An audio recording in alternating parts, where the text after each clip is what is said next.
মাছগুলো বিশাল দামি, তাই খাটি পাচ্ছে না। এখন আমার কাছে পোশাক আর সবজি। অর্থের অভাবে বন্ধের পথে শাসার শ্যামলাগাছি হজরত শাহজালাল ফ্রি মডেল মাদ্রাসা, ফ্রি খাবার বাড়ি ও এতিমখানা।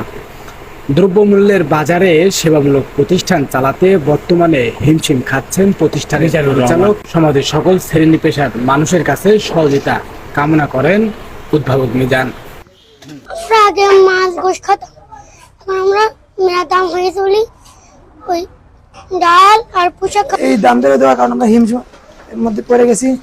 কিভাবে কি করবো, ওদের নিয়ে কিভাবে খাওয়া দাওয়া করাবো, এটা নিয়ে আমরা অনেক চিন্তার মধ্যে রয়েছি। অর্থ সংকটে পড়েছি, পাশাপাশি যে তরকারি মাছ মাংস, আমাদের প্রতি শুক্রবারে মাংস থাকতো, এই এতিম বাচ্চাগুলোকে মাংস